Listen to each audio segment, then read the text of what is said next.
On vous ment depuis des années au Québec sur l'automobile. Aujourd'hui, je lâche tout ce que j'ai à dire sur le journalisme automobile au Québec, puis je vous dis pourquoi je suis devenu journaliste automobile dans un nouvel épisode du podcast de Plus de Millage. Allons-y.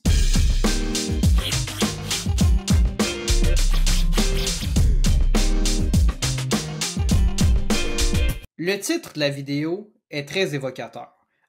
On vous a menti. Est-ce que je vais un peu trop loin? Peut-être. Bien évidemment, ce que je veux aujourd'hui, c'est un peu démystifier là, certains mythes qui sont perpétués par des journalistes automobiles au Québec. Je vais vous dire pourquoi je suis devenu, par la force des choses, journaliste automobile avec Alexandre. On fait plus de millage, on a des travails le jour, puis on fait ça à temps perdu quand ça nous tente. Puis, il y a des raisons pourquoi on fait ça. Fait qu'on va vous expliquer un peu tout ça aujourd'hui. Qu'est-ce qui a fait en sorte que j'ai envie d'enregistrer ce podcast-là ce soir, alors que je pourrais faire bien d'autres choses? Je pourrais être sur Netflix en train d'écouter la télé, je pourrais écouter mes émissions préférées sur YouTube. Ben, je fais ça parce que cette semaine, j'ai vu là, un organisme là, québécois qui est lié à l'automobile, très populaire, qui avait publié un nouveau podcast, ou du moins quelqu'un qui travaille là, qui a publié un podcast. Puis là, j'ai écouté ça, je fais « Ah, c'est nouveau, là, c'est le 3e épisode, ça dure 10 minutes, ce sera pas long. » Je démarre ça, puis là, je me suis tout déconfituré, parce que il y avait là, dans ce podcast-là un expert en automobile. Un expert en automobile, comme si c'était une chose qui existait. On vit dans un monde où tous les sujets deviennent si complexes qu'il est difficile d'être un expert dans plus que une sphère là, très restreinte là, d'un sujet particulier. Il fut une époque où on pouvait avoir une bonne connaissance générale là, de l'état de la science dans le monde. Cette époque-là est révolue. Aujourd'hui, on peut passer 10 ans à couvrir un sujet là, qui représente 0,01% de la connaissance sur une science donnée. Bref, on vit dans un monde différent. Le monde de l'automobile est extrêmement grand et complexe. Moi et Alexandre, on prétend pas tout connaître. Ça arrive qu'on n'a pas raison. J'ai publié une vidéo récemment sur un essai là, du Lexus RZ et le titre c'était « J'avais tort » parce que j'avais tort sur ce que je pensais de cette voiture-là. On essaie d'être un peu transparent, plus de millage. C'est un sujet sur lequel on va revenir après. On va donc commencer par déboulonner certains des mythes que j'ai entendus dans ce podcast-là. Premier sujet qui était abordé, les changements d'huile. Puis là, l'expert nous disait, on peut faire des changements d'huile plus souvent quand on roule régulièrement sur des routes poussiéreuses. Mais le système d'huile d'une voiture n'est pas exposé à l'environnement extérieur. De plus, il y a un filtre et ce système-là est hautement pressurisé. Donc, il n'y a aucune raison que la poussière entre dans l'huile du moteur. La poussière ne devrait pas non plus entrer dans le moteur puisque vous avez un filtre à l'air. Et donc, s'il y avait quelque chose à faire par rapport à la poussière, ça serait de changer votre filtre à l'air de moteur ou d'habitacle plus régulièrement. Donc, c'est du gros n'importe quoi. On nous dit aussi de vérifier l'huile au 1 à 2 plein. Bon, si vous achetez une voiture thermique usagée, ça m'apparaît raisonnable pour une certaine période de vérifier l'huile au 1 à 2 plein.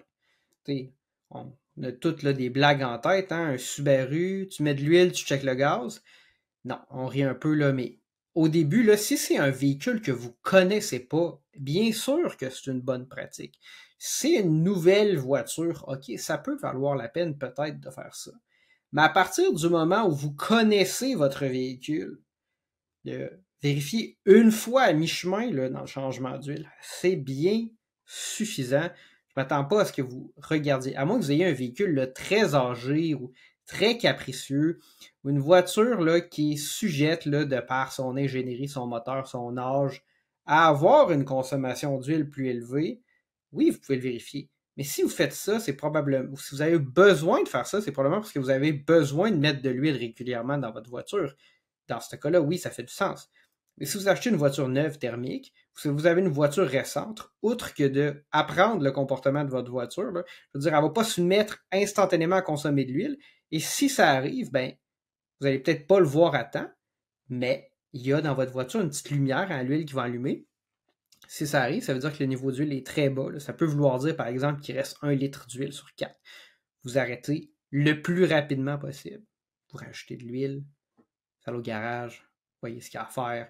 Ça peut que ça arrive si vous avez un véhicule qui consomme un peu d'huile, de par sa nature, et que vous avez retardé les changements d'huile ou que vous n'avez pas ajouté de l'huile, parce que vous n'aviez peut-être pas conscience de ce comportement-là de la voiture. L'expert nous disait aussi, synthétique ou minéral, pour tous les moteurs turbo, il faut l'huile synthétique. Je veux dire, il fut une époque où il y avait des moteurs turbo et pas d'huile synthétique. Référez-vous plutôt à ce que le manufacturier recommande pour votre voiture. S'il ne recommande pas rien spécifiquement, vous pouvez mettre de l'huile synthétique, ça dure plus longtemps. Moi, personnellement, je fais toujours faire mes changements d'huile à l'huile synthétique. J'ai rien contre l'huile synthétique. Là. Je pense que c'est fantastique, c'est merveilleux. Dans un moteur qui est en bon état, elle va rester là, dorée super longtemps.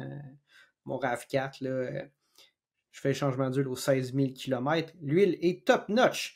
Donc, l'huile synthétique, c'est super, mais il n'y a pas de règle d'or là, ou de choses qu'on peut savoir instantanément. Il faut juste regarder ce qui est recommandé pour la voiture. On nous parlait aussi des huiles d'été ou d'hiver. On disait, aujourd'hui, on n'a plus vraiment besoin de ça. Mais quand on fait du journalisme, moi et Alexandre, on essaye là, d'être, disons, relativement d'actualité. On essaye de vous parler dans le contexte d'aujourd'hui. Nous sommes en 2024. Et dans le contexte de 2024, il y a des choses qu'on vit aujourd'hui. Il y a peut-être des impressions du passé qu'on regarde pendant un certain temps. Mais moi, ça fait 15 ans que je conduis des voitures. J'ai jamais entendu parler d'huile d'hiver ou d'été. Donc, vous comprenez, quelqu'un qui a une voiture, parce qu'on disait ça n'existe plus vraiment, ok, mais quelqu'un qui a une voiture ou qui a conduit une voiture et qui est assez vieux pour avoir eu une voiture à l'époque où ça existait, ben cette personne-là, ça fait au moins 15 ans là, qu'il achète plus de l'huile d'hiver puis d'été parce que toutes les huiles sont toutes les huiles, puis ça fonctionne, puis vous faites juste mettre ce qui est recommandé, là, à moins que vous ayez un cas très particulier, là, ou un moteur modifié ou quoi que ce soit, là, mais je veux dire, vous mettez ce qui est recommandé dans la voiture, il n'y a pas d'huile d'été, il n'y a pas d'huile d'hiver, fait que ça sert à quoi de donner un conseil sur quelque chose que personne n'a vécu, à moins que vous ayez été enfermé dans une grotte pendant les 20 dernières années. Bref. Mais ça, c'est pas comme un mythe, c'est plus comme question là, d'être un peu rigoureux dans notre approche puis d'essayer de donner aux gens quelque chose qui est pertinent. Le sujet suivant, c'était l'essence ordinaire ou super. Est-ce qu'on devrait mettre de l'essence super dans sa voiture qui recommande de l'ordinaire et tout et tout? On demandait de se référer au manuel du propriétaire. Je veux dire, si vous avez récemment là, fait le plein dans une voiture thermique ou un PHEV, là, vous allez remarquer que le grade d'essence requis, vous n'avez pas besoin de regarder dans le manuel du propriétaire. Il est écrit sur le bouchon du cap à gaz. Là. C'est écrit dessus. Là. Vous n'avez pas besoin d'aller regarder dans le manuel du propriétaire, à moins que ce soit, encore une fois, une très vieille voiture, puis que là, le capuchon a été remplacé par un capuchon générique ou je ne sais quoi. Mais tu sais, c'est comme... Ça sort un peu du contexte. Puis là, ce qu'on disait aussi, c'est ça augmente généralement pas la performance ou ça réduit pas la consommation d'essence, sauf dans des cas extrêmes. Et donc, si dans un cas extrême, par exemple, on remorque, on peut mettre de l'essence super dans un véhicule qui recommande de l'ordinaire pour sauver quelques sous à la pompe. Puis là, on citait une étude du AAA, le AAA, le Automobile Association of America, qui a fait une étude puis disait qu'on pouvait sauver de l'essence dans des cas extrêmes. Fait que là, évidemment, j'ai été voir cette étude-là parce que, tu sais, je veux dire, quand on dit des choses, il faut comme avoir peut-être lu un peu. Surtout si on cite une étude. Et ce que ça disait, c'est que, en moyenne, la consommation d'essence des différents véhicules testés par un club automobile en Californie, qui était, elle, citée même par le AAA, disait qu'en moyenne, on sauvait 2,7% sur la consommation d'essence et que le spectre qui avait été vu, c'est d'environ 1% à 7,1%. Fait que là, on a parlé tantôt de ne pas sauver de l'essence, de sauver des sous à la pompe. Au Québec, l'essence suprême est typiquement là, 10%, oui, généralement plus de 10%, mais pour notre exemple, 10%, ça va suffire, là, au moins à 15 sous de plus que l'essence ordinaire. Typiquement, ça va être plus comme 20 sous, 22 sous, cet écart-là se creuse avec le temps, puis Et il y a toutes sortes de raisons derrière ça. Là. Si vous aimeriez que je vous explique la différence entre l'essence ordinaire puis l'essence premium, puis la différence entre l'essence d'été puis l'essence d'hiver, vous pouvez me le mettre dans les commentaires. Mais là, ça m'amène à 2,7% d'économie. Donc, si l'essence coûte 10% plus cher, vous ne pouvez pas sauver de sous. Et la meilleure économie ou différence d'économie qui était notée, c'était 7%. Et moi, je me rappelle pas là, de mon vécu d'avoir vu un écart de prix entre l'essence ordinaire et super de moins de 7%. Et donc, dans aucun cas, vous sauvez des sous à la pompe. Fait que, busted. Là. Le mythe est déboulonné. Vous ne pouvez pas sauver d'argent, même dans des conditions extrêmes, en mettant de l'essence suprême dans un véhicule qui requiert de l'essence ordinaire. C'est impossible. Mais là, je me suis demandé, parce que, tu sais, Alexandre et moi, nous sommes tous les deux des ingénieurs mécaniques. T'sais. On aime ça, faire toutes sortes de calculs. Alexandre, là, dans le temps qui était un peu plus hardcore sur ses défis 500 km, vous parlez de litres d'essence en kilowattheure, la quantité d'énergie chimique qu'il y a dans l'essence, qui est évidemment immense, parce qu'on a une très très grande densité d'énergie, mais on a aussi une très faible efficacité des moteurs thermiques, de l'ordre de 30-40% au maximum. Bon, bref, je me suis demandé, mais ce 2,7%-là, il vient d'où? Puis là, je me suis rappelé, en Amérique du Nord, nous avons typiquement jusqu'à 10% d'éthanol dans l'essence. Au Québec, ça va être écrit sur la pompe, jusqu'à 10%, et ce que vous preniez du régulier ou de l'essence super 91%, 91 d'octane. Ceci étant dit, il est commun aux États-Unis, et je ne sais pas si c'est commun au Québec pareil, là, mais suivez-moi là, on parle d'ordre de grandeur. Il est commun aux États-Unis et je crois qu'il peut être commun, mais c'est pas nécessaire. Il n'y a pas de garantie parce que c'est quand même maximum 10% d'éthanol.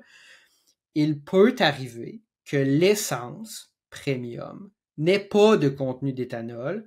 D'ailleurs, aux États-Unis, ça va souvent être discuté là, quand vous regardez du contenu automobile ou surtout du contenu sur les véhicules récréatifs, les motos, les VTT, génératrices à essence, fendeuses à bois, tout ce genre de choses-là. Les gens recommandent beaucoup acheter de l'essence sans éthanol. Et là-bas, ça va être peut-être plus souvent possible qu'ici d'acheter de l'essence qui est brandée, là, qui est identifiée comme étant sans éthanol. Ce sera généralement de l'essence super. Donc, 10% d'éthanol dans l'essence ordinaire, 0% potentiellement, peut-être que la pompe qu'ils ont utilisée durant ce test-là, c'était de l'essence super sans éthanol. On sait que les véhicules qui roulent au E85 consomment typiquement 15 à 27%. J'ai demandé à copilote ces chiffres-là, mais ça me donne une ordre de grandeur. Je pense que ça fait du sens. Ça peut peut-être même être plus que ça. De l'ordre de 15 à 27% de plus de consommation d'essence qu'on a du E85. Fait que là, mettons qu'on fait un ratio E85, c'est 85% d'éthanol. Le E10, l'essence ordinaire, 10% d'éthanol qu'on utilise au Québec, qui est probablement commune aux États-Unis, qui est probablement l'essence ordinaire qui est utilisée dans ce test-là, elle contient 10% d'éthanol. Donc 10% sur 85%, ça fait 1 sur 8,5, ça nous donne un peu plus que 10%. Fait que là, 10%, puis on consomme 20-25% de plus. Fait que si on fait à peu près 10% d'à peu près 25%, parce que bon, pas exactement le ratio, ça nous donne à peu près 2,5%. Fait que, est-ce que l'écart de consommation réalisé dans ce test-là ne viendrait pas simplement du fait que l'essence ordinaire utilisée contenait 10% d'éthanol, ce qui va générer une consommation d'essence supérieure de l'ordre de 2-3%, simplement à cause du contenu d'éthanol et non pas à cause de l'indice d'octane. Peut-être, Peut-être. D'ailleurs, l'éthanol fait augmenter l'indice d'octane de l'essence. Bref. Vous pouvez pas sauver d'argent. Comme je vous disais, Alexandre et moi, on est des gens, on aime ça faire des calculs. J'ai fait des calculs. Puis c'est ça un peu la rigueur journalistique que j'aimerais voir au Québec. Fait que quand je vois des choses qui manquent de rigueur comme ça me frustre. Puis au lieu de juste en parler aux gens que je connais, je canalise ça en enregistrant du contenu comme celui d'aujourd'hui. Généralement, ça se fait évidemment d'une manière qui est moins critique. J'essaie de l'insérer, puis de dire ce que j'ai envie de dire, puis ce qui me passionne, puis ce qui m'intéresse, puis ce que je crois au meilleur de mes connaissances à être vrai, dans du contenu plus intéressant. Là, aujourd'hui, on va plus dans les choses spécifiques. Plus l'épisode avançait, là, on nous parlait des réparations de pare-brise, puis on disait que le pare-brise, évidemment, est là pour protéger les occupants, puis on disait qu'il contribue à protéger les occupants en cas de renversement. Là, j'étais là, mais renversement, c'est faire des tonneaux. Je veux dire, le pare-brise, là, c'est un élément de sécurité extrêmement important. Il va vous protéger d'impact de divers objets. C'est super important. Je veux dire, si vous frappez un chevreuil, peut-être pas une orignal, là, mais maintenant, si vous frappez un chevreuil, une personne, un objet sur la route, un animal, puis qui frappe votre pare-brise, il y a des bonnes chances qu'il y ait une très grande contribution à vous protéger. Mais en cas de retournement de votre voiture, c'est pas le pare-brise. Le pare-brise, je veux dire, il va marginalement peut-être contribuer à la structure de la voiture, mais la structure de la voiture se doit de vous protéger contre les retournements sans la contribution du pare-brise. Puis d'ailleurs, le pare-brise, là, il est collé avec un adhésif là, qui est un peu souple. Là, fait que il va pas empêcher le toit de s'écraser sur la voiture. Là. Ça a aucun sens. Je veux dire, si on avait des pare-brises structurels, on se ramasserait là, avec des pare-brises qui cassent à cause des efforts là, du châssis qui plie dans une voiture là, en utilisation normale. T'sais, vous verriez des gens qui, je sais pas, des Lamborghini, vous dites, ah, j'ai tourné trop fort, j'ai cassé mon pare-brise. Ça arrive pas, ces choses-là. Ça arrive pas parce que le pare-brise, il est pas structurel. Puis c'est pas un avion. Peut-être que dans un avion, le pare-brise fait 2-3 cm d'épais, ce serait le cas. Mais dans une voiture, là, la contribution du pare-brise, je vois même pas comment on pourrait penser à ça. Là. C'est un peu du n'importe quoi. Là. D'ailleurs, je veux dire, les voitures de course n'ont pas des pare-brises plus épais pour protéger leurs occupants là, en cas de renversement. Non, il y a une cage de retournement, puis le pare-brise est généralement plus mince pour sauver de la masse. Bref, petite montée de lait là, ce soir. Ensuite, on parlait des essuie-glaces. Puis là, il y a une pratique non scientifique, là, mais qui est au Québec là, par bien des gens, de relever ces essuie-glaces en cas de verglas pour éviter que les essuie-glaces soient pris, complètement pris jamais dans la glace sur le pare-brise, de sorte que vous puissiez juste les essuyer, retirer la glace, nettoyer votre pare-brise sans frapper les essuie-glaces, puis après ça, pouvoir démarrer votre voiture. Plein de gens qui font ça. Puis on dit, ben non, faites pas ça. Non, c'est ce que notre expert nous disait, c'est faites pas ça parce que vous pouvez endommager le mécanisme là, de rabattement, de soulèvement des essuie-glaces, parce qu'il y a un ressort là-dedans. Puis il dit, ça peut endommager le mécanisme et à terme réduire la pression appliquée sur le pare-brise. Respire, Gabriel. Donc, il y a bel et bien un ressort généralement qui va en venir rabattre l'essuie-glace sur le pare-brise, appliquer une certaine tension, ce qui se traduit en une force là, qui est appliquée sur le pare-brise. Mais n'importe quel ingénieur qui se respecte, là, qui travaille dans une entreprise qui fabrique des milliers, des dizaines de milliers, des centaines de milliers, des millions de voitures, c'est que quand on conçoit un mécanisme avec un ressort, ben on s'assure que ce ressort-là fonctionne dans sa plage élastique, parce que un acier, métaux, différents matériaux vont généralement avoir une déformation élastique puis plastique. Déformation plastique, ça veut dire qu'il y a un changement permanent là, dans la forme du matériau. C'est comme si on prend un ressort puis on l'étire trop, puis il ne revient plus. Déformation plastique. Mais normalement, dans la plage d'utilisation normale du ressort, il n'est pas en déformation plastique, il est en déformation élastique. D'ailleurs, s'il y avait une déformation plastique, vous souleveriez votre essuie-glace, puis vous le rabattriez, puis là, déjà, il y aurait moins de force. Mais c'est pas ça. C'est pas vrai que de maintenir un ressort qui est dans sa plage élastique, en tension, un ressort qui est conçu spécifiquement pour cette utilisation-là, qui va perdre la force, là, je veux dire, vous avez sûrement chez vous à la maison des objets avec des ressorts dedans qui fonctionnent depuis des dizaines d'années, que vous les ayez utilisés ou pas. Un ressort, ça perd pas sa force telle quelle. Je veux dire, il peut y avoir des mécanismes là, qui dans l'acier, le métallurgique, qui ferait qu'il y aurait une progression, mais pas dans une plage d'utilisation normale, puis pas de manière significative. Puis d'ailleurs, si vos essuie-glaces n'appliquent pas assez de force sur le pare-brise, ça peut arriver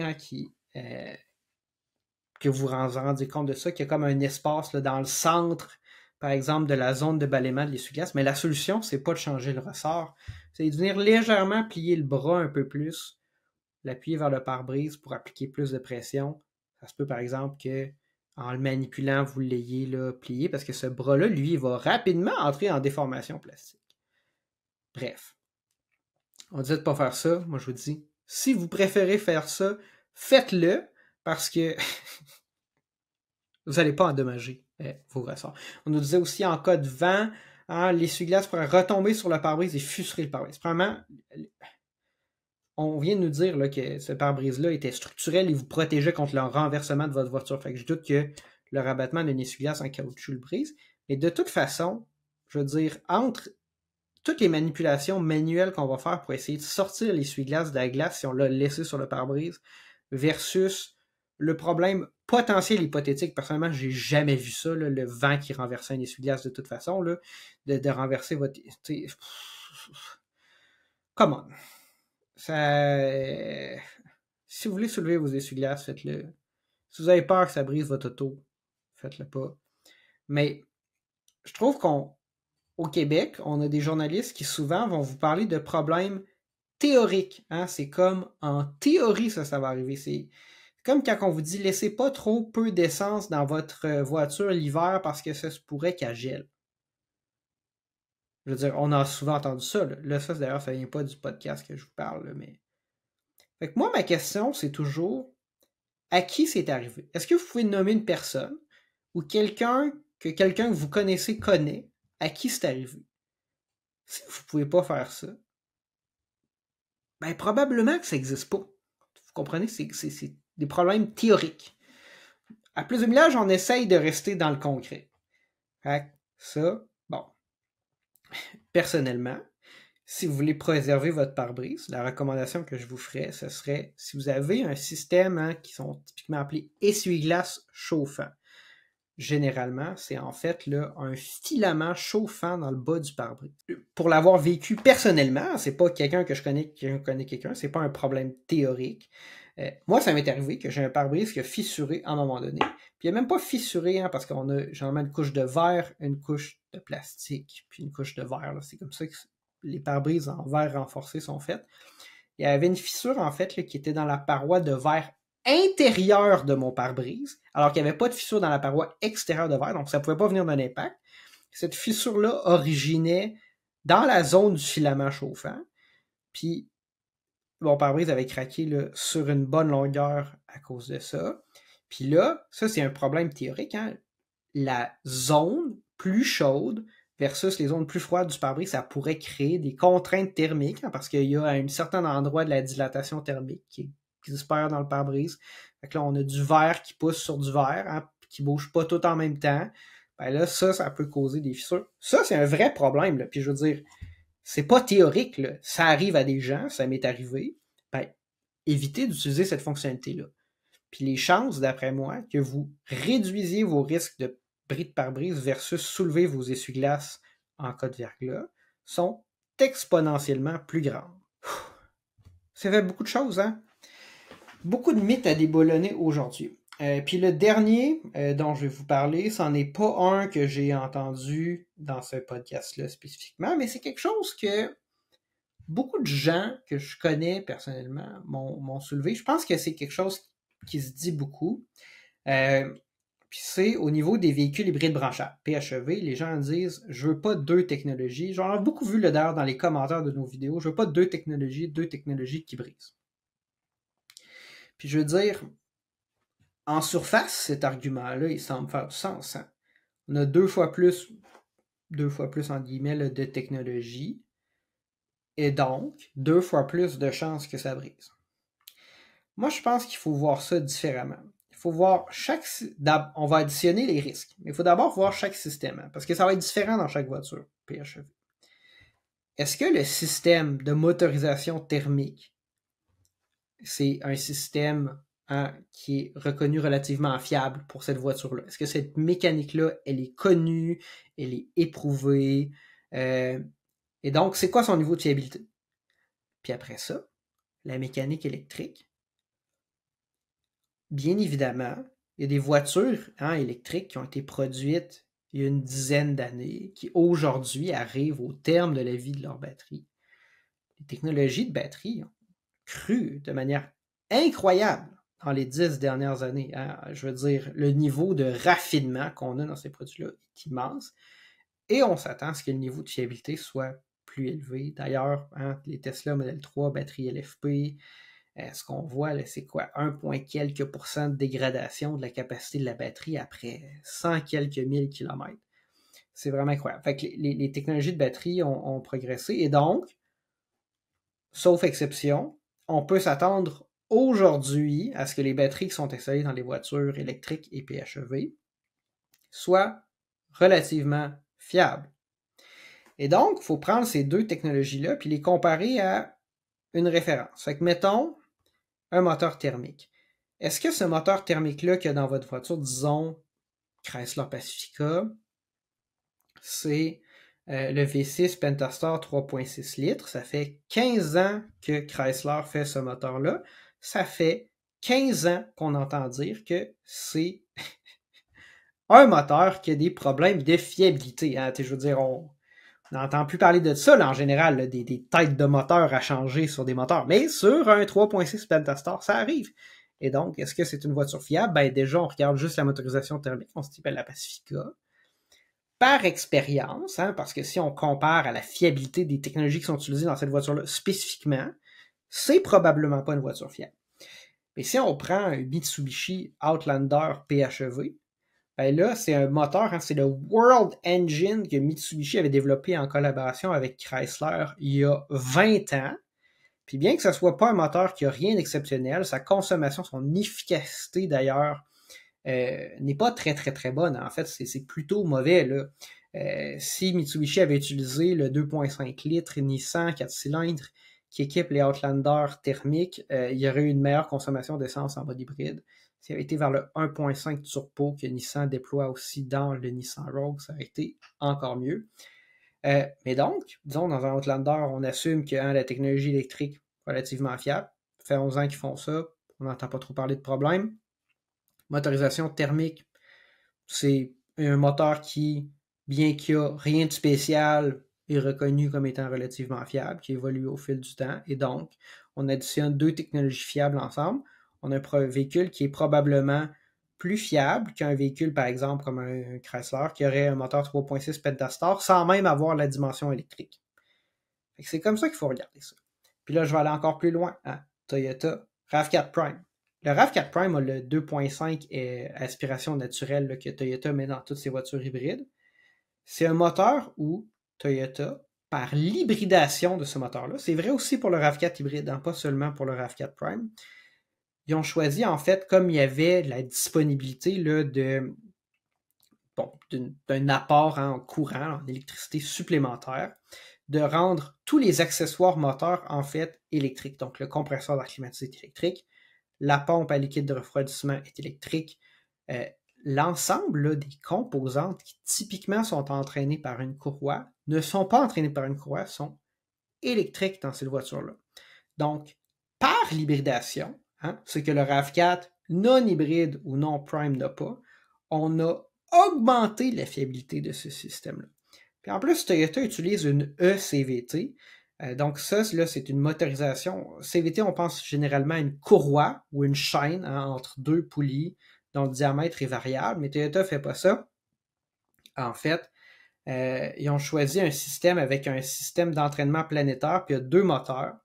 Il y a un moteur électrique qui va guider, ou plutôt dicter la vitesse de rotation là, de l'un de ces engrenages-là, sans nécessairement transmettre de puissance au système. Puis un deuxième moteur qui, lui, vient entrer de la puissance électrique. Puis on a bien sûr la motorisation thermique qui entre de la puissance mécanique aussi.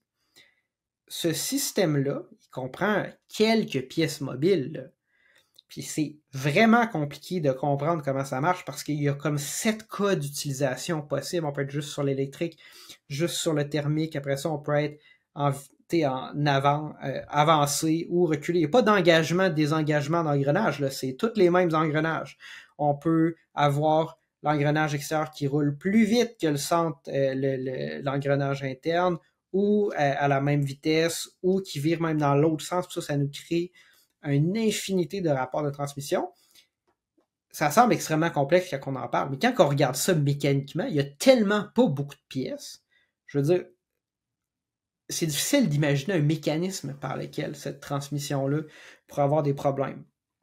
Et donc, on peut s'attendre à ce que cette voiture-là soit extrêmement fiable. Évidemment, on n'est jamais à l'abri d'une erreur d'ingénierie, d'une erreur de conception. Les RAV4 Prime et hybride, d'ailleurs, il y avait un câble qui était problématique, sujet d'un rappel un peu mystérieux là, chez Toyota. Donc, il faut quand même là, être un peu... Mais bon, disons que je n'achèterais pas le Ram Charger qui s'en vient, qui allie EV6 Pentastar avec un système d'hybridation ou d'électrification de Chrysler, mais je n'hésiterais pas à acheter un Outlander PHEV ou n'importe quel hybride ou hybride branchable de Toyota. Fait que ça fait beaucoup de mythes à déboulonner. Puis ça revient un peu à ce que je disais le plus tôt dans l'épisode. Moi, c'est une des raisons pour lesquelles je fais du contenu sur le monde de l'automobile, c'est parce que je veux partager ma perspective sur ces sujets-là. Faire des tutoriels de mécanique, par exemple, là, c'est des choses qui sont super longs à filmer et que j'adore faire. Puis je pense que ceux qui les regardent, vous trouvez ça vraiment, vraiment intéressant. Là. On a eu beaucoup de commentaires super positifs. Fait que merci d'être là. Hein? Merci de nous écouter.